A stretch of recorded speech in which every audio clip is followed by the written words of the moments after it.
Devadas is a musician, composer, and songwriter. Today we'll be talking about kirtan, Hindu chanting. Welcome, Devadas. Thanks. Nice to have you. Thanks. Again, maybe, or Again. maybe it's first time, I'm not This sure. feels like deja vu. It feels familiar. It Or feels really vujade. So today we're going to be talking about kirtan. So can you tell me what kirtan is? Well, the simplest answer is that it's devotional singing. The way we do it is it's a call and response type of singing. This is the way that I learned it. And yeah, this is how it's practiced in a lot of places in India and other traditions also. Really? Well, I mean, there's devotional singing or chanting in other traditions for Yeah. sure. I mean, I know there's some But chanting kirtan in Buddhism. specifically Hindu, Yeah, right? I believe so. And that's what you will be doing today. Yes. And by we, I mean you. You're not going to sing also? I'm not saying. Okay. I'm not saying. So it's Hindu chanting, and what kind of things do you chant?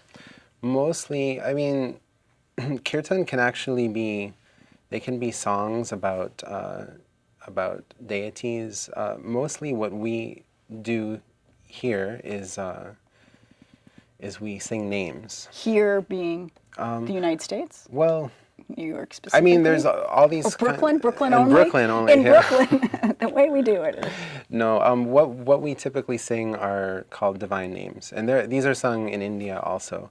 I kind of qualify that because the way I learned chanting was through the style of chanting called Bhajan, which is they're more like songs, songs in Hindi, or I used to sing a lot in Malayalam, my guru's language.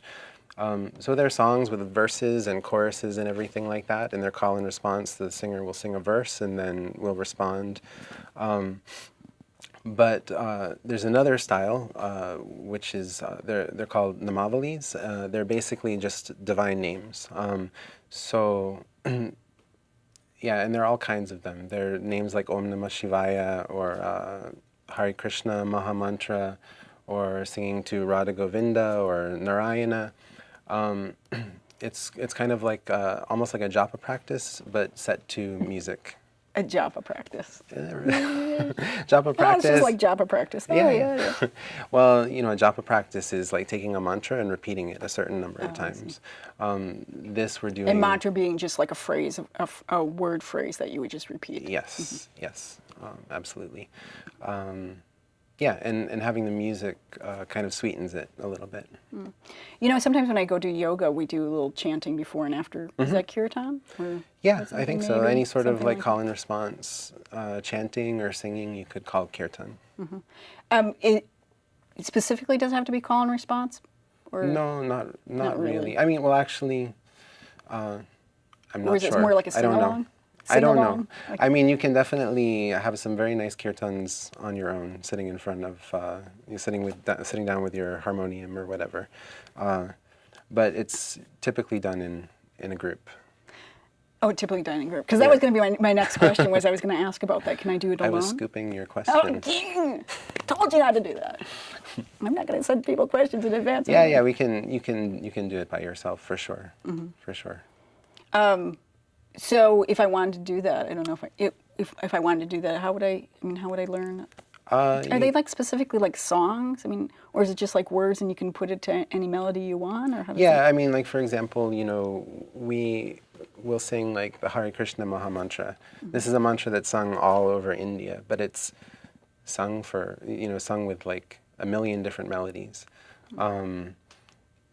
Yeah, you can set it to sort of whatever music. A lot of what's interesting is now this practice has become kind of popular in the West. People like Krishna Das, like Jai Tal, some of the more famous kirtan musicians who are here, they kind of incorporate more Western melodies, and it sounds familiar to people.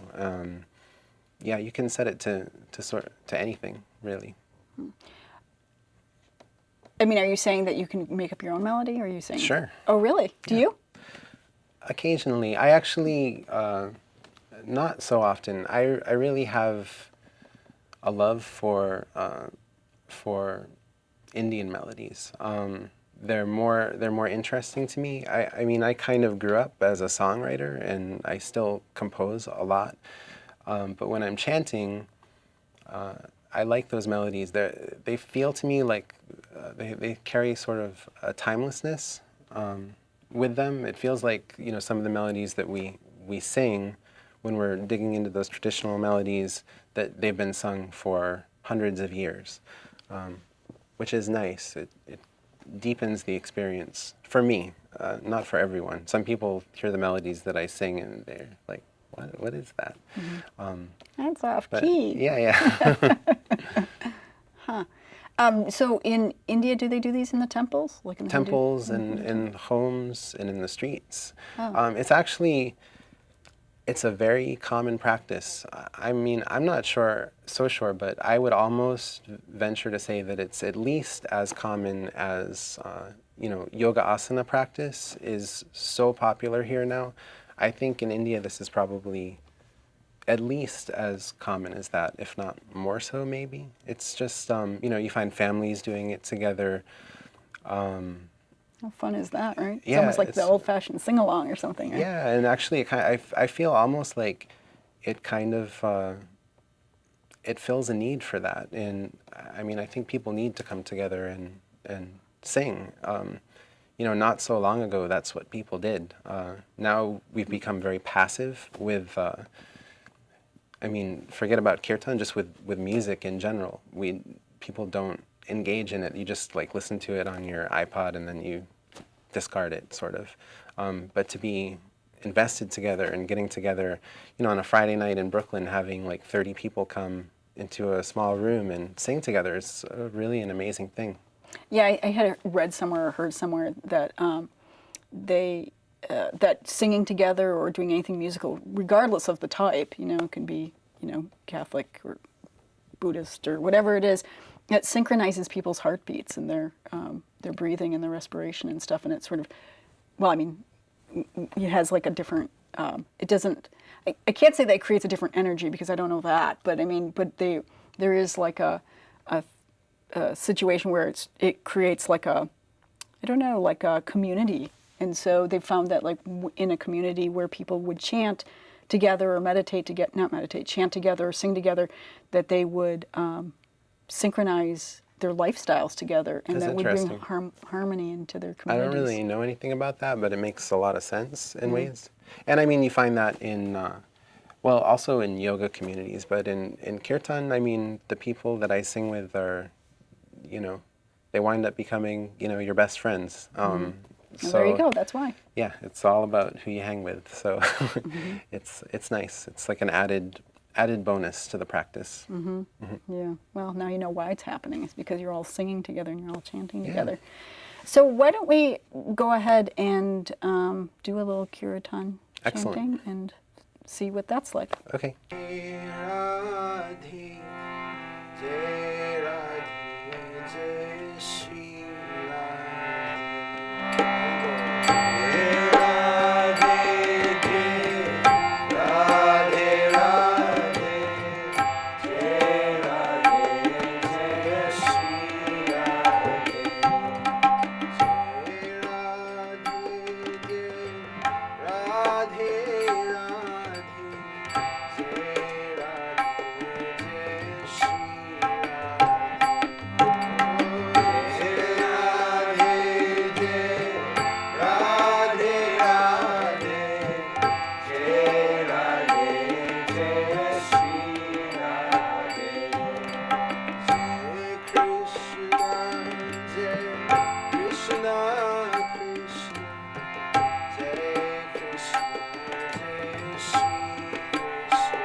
Shri